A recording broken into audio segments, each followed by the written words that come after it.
Hi, I'm Hannah, and today's video is all about Shalimar. So this is the eau de cologne bottle. I mentioned in my last video that I was going to get it. I had purchased a bottle on eBay, and this is that bottle. As you can see, it's a partial. I've worn it a few times now, and it seems to be intact, in good condition. I'm gonna quickly talk about buying perfume on eBay because someone did reach out to me and had some questions. And at the beginning of my perfume journey, I had lots of questions, and someone was nice enough to answer them and help me along. So hopefully this will help someone also. When you're buying stuff on eBay, sometimes people are selling stuff just because they want to declutter. And that's definitely the case when you see a partial bottle like this one. You can tell that someone clearly loved the perfume at some point and wore tons of it, and then decided that they just didn't need it anymore. They weren't reaching for it. Maybe they were not even into perfume. Maybe someone gave this to them. Maybe they're getting rid of it for a friend. Like, there's so many reasons why you would declutter your perfume bottles. I do the same thing. I go through phases where I want to get rid of everything, and that's usually why a partial is on sale. Now, I will say that usually when you see a partial bottle, it's probably, there's a good chance that it's real. No one would put a partial bottle of a fake up, because that would be so much work to put up a fake bottle. So if you're worried about getting an authentic bottle versus a fake bottle, that is something that you could think about. You know, does this seem like a person that's trying to scam people, or is it literally someone that's decluttering and getting rid of lots of things in their house or in their collection? And so I felt quite confident buying this version of Shalimar. If you're buying a partial bottle and you think that the person's decluttering, it also is helpful to make an offer if you're able to. And that's what I did in this case. I kind of just on a lark kind of lowballed, and my offer was accepted. So I was pretty happy about that. I wasn't usually, like, lowball offers aren't accepted, and I just say that from experience because I do it quite a bit. I just say, you know, I'll offer like $20 or something like that, and say if I can't get it for 20, I'm really not that interested. But in this case, my offer was accepted, so I did end up getting this for 20, and then I had to pay shipping on top of that. But whatever, that was worth it for me. Obviously, shipping is dependent on where you live, so you have to see whether something works out to a good price for yourself. But I know when I'm decluttering, I will often just want to get rid of stuff, so I will accept offers depending on what they are, but I normally won't go too low. Like, I won't accept anything that's too low, because it also has to be worth it for me to even leave my house and get a box and pack it and all that stuff, right? So you want to make it worth it for someone to actually go to the trouble of sending it to you, but you also want to make it worth it for you to now have this half bottle instead of a nice newly packaged full bottle. And this is not really what I would say is in pristine condition. Like, there's like watermarks on the lid, and the cap is like quite loose, and it's not on tightly. Obviously there's no box or anything like that, but that's okay. I'm not mad about it. I think it's fine. I just kind of wanted to explore the perfume in the eau de cologne format because it's summer right now. I don't want anything that's too heavy, and it's gonna be like stinking hot this week. It's like 30 degrees or something like that. So I wasn't really too concerned about the quality of the bottle. I was really just interested in the juice. But I did know that I wanted the bottle because I like the sprayers on the Guerlain bottles. They're often quite nice. Yeah, so I am happy with my purchase, and if you're thinking of buying something on eBay, feel free to reach out to me, but hopefully that helps you along. If you're not sure whether you would like the perfume, a partial bottle is obviously going to be cheaper than a full bottle, and then by the time you finish the partial, then you can decide whether you really want to invest in a full bottle of the perfume or whether you want to try a different format. I know for me, I think that I would actually want to try different concentrations of Shalimar instead of just getting another bottle of the eau de cologne. But this will take me a while to finish, so I'm not really worried about that. But that is my bottle. Just wanted to share that. And today we are talking about Shalimar. I think, so just to back up a little bit, sometimes on the internet there's all these memes and threads that come up that are like, what's one classic perfume that just doesn't work for you and you don't like, you would never wear it. And I have always said Shalimar. I just said I don't like it. I feel like it's too heavy, it's too much. Definitely when I was younger, I hated wearing sweet perfumes, and I grew up in a time when they were quite popular. So I think maybe as like a response to that, I just decided I didn't want to ever wear anything sweet. And Shalimar is a vanilla-based perfume, so I felt like it was always too rich for my skin. I have clearly changed my mind on that, and this is so much more than a vanilla perfume. People did encourage me to try this and keep trying it and see if I would like it. Not keep trying it to the point where like force yourself to like it, but to try it again, you know? And interestingly enough, one of the perfumes that I added to my collection last year is Mehari's by L'Herbolario. This is an Italian perfume. You can't really get it in Canada, but actually I got this on eBay too, I think. Yeah, I did. The store, like L'Herbolario, runs an eBay store, I think, and so you can purchase their fragrances, and they have like body products and stuff on eBay. So I did end up getting this on eBay, and this is a citrus vanilla scent. It's quite ambery, quite sweet. It's very effervescent, I would say. I wouldn't call it light. I would say it's effervescent and transparent, and it's sweet and warm and a little bit spicy, and I do really like it. I think it's a great cheapie. This was probably about $50, so not too expensive. This is supposed to be a kind of a dupe of Musc Ravageur. This came out before Musc Ravageur, but it's supposed to be, you know, in the similar scent profile as Musc Ravageur by Frederic Malle, which is like $400 at counter. Musc Ravageur is more animalic. It does have a hint of a more animalic musk in its base. I really like Musc Ravageur also, but this was close enough that I felt, you know, happy adding it to my collection without feeling the need to also add Musc Ravageur. What I have since found out is that Musc Ravageur is inspired by Shalimar. So I've come full circle on my whole perfume journey, from saying that I can't pull off a perfume and it doesn't work for me and I don't like it, to buying perfumes that are clearly inspired by it, and then actually getting my hands on some samples and a bottle of it. So I guess, I don't know, what's the moral of the story? Keep smelling things, your nose changes, don't write something off forever. I don't know, all of the above, I guess. So I do now have Shalimar, and yes, so to rewind, when I got this and I wore this, it immediately reminded me of Mehari's, and I know that Mehari's smells like Musc Ravageur. So when I heard that, you know, Musc Ravageur was inspired by Shalimar, totally makes sense to me. I can sense the same DNA. Obviously, they're not identical. I think one of the differences that I have seen so far, especially in one of my vintage versions of the Eau de Cologne that I got of Shalimar, Shalimar has a distinct leatheriness to it.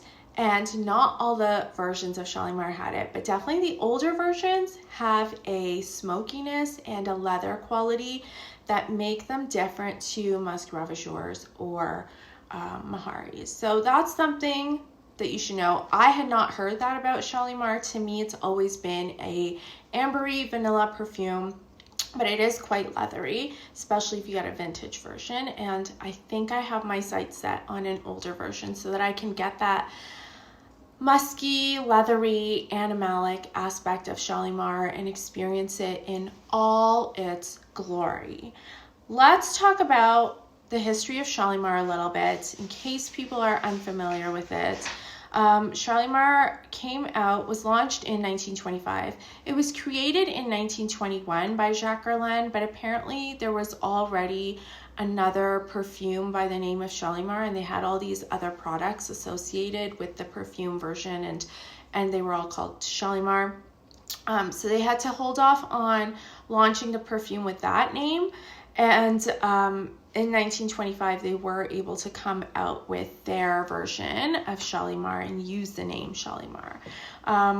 The main notes of it are citruses, so lemon and bergamot. Bergamot comes up quite a lot if you're looking at vintage versions. People will say, there's too much bergamot in this one or not enough in this one.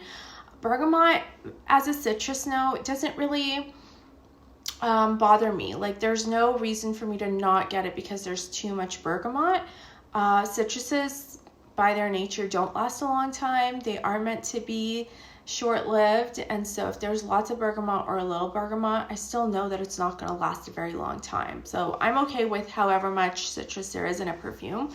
So there is lemon, there's bergamot, there's civet, there's rose, jasmine, and then the base is cinnamon, vanilla, frankincense, popinox, patchouli, and then there's leather as well, and a smokiness, really, really distinct smokiness.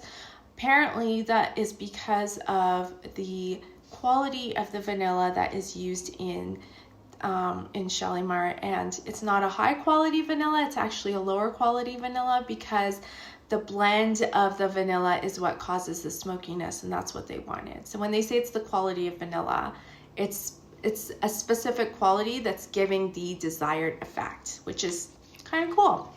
What else can I tell you? So another myth is that Shalimar was created when Jacques Guerlain put ethyl vanillin, which is a synthetic version of the vanilla molecule, into a bottle of Jiki, and that's how he created the Shalimar, the juice of Shalimar. It's been disputed because some people say that actually Jiki already had that synthetic vanillin in it, and then this is a totally different fragrance from Jiki. Jiki is a fougere, it has lavender in it. This doesn't really have lavender. It's a really citrus vanilla composition, I would say. Even though there's florals and stuff in it, I would say that it's mostly a citrus vanilla. It's quite creamy, it's warm, it's really, really beautiful to wear. I enjoy it quite a bit. The story behind it, so the marketing story, let's say, is that it was inspired by the gardens of Shalimar in Lahore, Pakistan, and the gardens of Shalimar were built by the Emperor Shah Jahan as a tribute, or not a tribute, as for his wife. So because of how much he loved his wife, he built these gardens for her in Lahore, and Lahore is kind of in the north of Pakistan, so it's a lot cooler there, and that was where they spent their summers. Like, they had their summer palace there, and so the gardens were using quite a bit of water and were designed to be beautiful and cooling and fresh and just a reprieve from the heat that you would get in the summertime. Jacques Guerlain apparently really liked that story. In his mind, this was a tribute to love, and he used that story to name his perfume Shalimar, which in my mind makes no sense because Shalimar doesn't smell like a garden. It doesn't smell refreshing. It's not cooling. Cool, it's named after the gardens, but this is not a floral perfume, so it's not even fresh or green. So I mean, that is Orientalism in a nutshell, right? And I know that someone commented and said keep politics out of perfume, but it's senseless to talk about that story and not mention that it's Orientalism in the year 2023, because it is a stereotypical representation of Asia without actually thinking about it too deeply, or thinking about the idea that vanilla doesn't even come from that part of Pakistan, and it's just kind of lumping all those places together to tap into people's obsession with foreign countries at that time, right? In the 1920s, people obviously weren't traveling as much as they are now.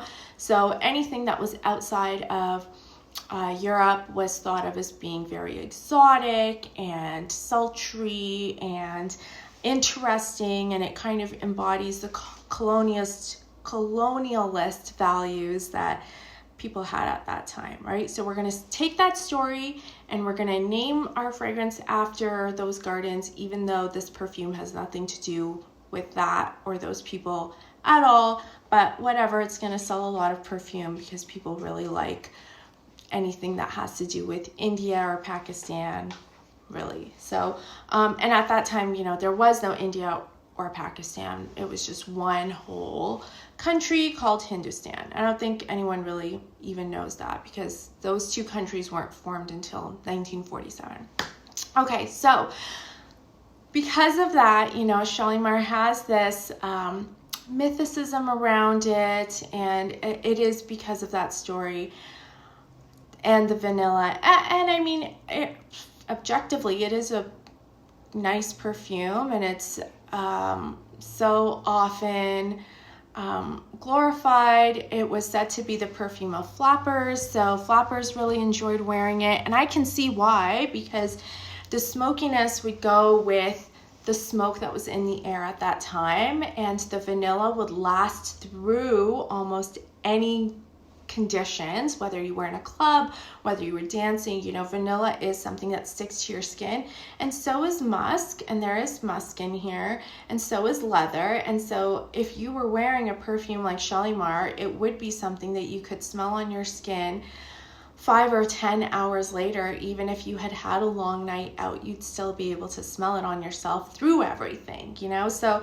I can see why flappers would wear it. I can see why people were enamored by the story and bought themselves a bottle. And then as things go, it actually became famous once Guerlain introduced the perfume to America. So the Americans couldn't get the perfume unless they had traveled to Europe, and so once it was available to be sold in America, you know, it really took off and really became so much more famous, and people did buy it so much more. And yeah, I guess that's why it's so inspiring to people, and it continues to be worn, and people just enjoy it so much.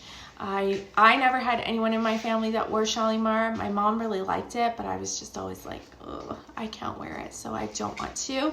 But inspirational perfume. I'm so happy that I was able to try all the different versions and you know, gave it another chance, and I will update about what I end up getting. I will say, I guess this is a bit of a first impressions, but the eau de cologne, people say that it's really heavy on the bergamot, and I think that's true, especially if you compare it to the current versions of the eau de parfum or any of the flankers that have come out. Like I said, the citrus doesn't really last a long time. I will say that even in the eau de cologne format, this is quite strong, and it does have the ability to fill a room. However, the vanilla is more of a skin scent, and does stick to your skin and last a long time, but it doesn't really have a lot of sillage. The citrus portion right at the beginning when you spray it, that has a lot of sillage, but once you get to the dry down, there's not really a lot of projection or anything with the base notes. The other thing that I really like about the eau de cologne is that they have kept some of the leatheriness and the animalics that were in the vintage version that I tried. So I like that. They're just dialed down a little bit. The modern versions that I've smelled don't have any of that. They really don't have leather or animalic qualities at all. So if you're looking for something that's more approachable and wearable, maybe that would be for you. But if you like things that are more challenging, you don't mind wearing a leathery animalic perfume, then definitely try to get your hands on something that's a little bit older, because it will satisfy that if that's something that you're looking for. I definitely like that aspect of Shalimar, and that's why I like the older versions a little bit more. Yeah, so that's Shalimar. Again, this is the Eau de Cologne. The original bottle obviously was smaller, and it was inspired by a basin, I guess, or sometimes they say urn, but I think a basin that was in the Shalimar Gardens. I wasn't able to find any pictures that reference that, but I kind of know the shape that they're talking about because I've seen like vintagey Indian furniture and accessories, home accessories, and yeah, like those basins are quite common, and they're probably all over the place collecting water, or maybe with flower petals in them, and so the shape was inspired by that. The original stopper, obviously the bottle was made by Baccarat, and the original stopper was unique because it was blue glass, and blue glass was really difficult to make at that time, and so when they figured out how to do that and had the blue glass stopper, that was really unique and interesting for bottles at the time, because bottles didn't have that. So that's another tidbit that I found out. Obviously this is not a Baccarat bottle, but still quite beautiful. They elongated the shape so they could put more in this Eau de Cologne format. So stay tuned. I'm sure I will be revisiting Shalimar in a different video, different concentration, maybe over the winter for sure. Thanks for watching, and I'll see you next time. Bye.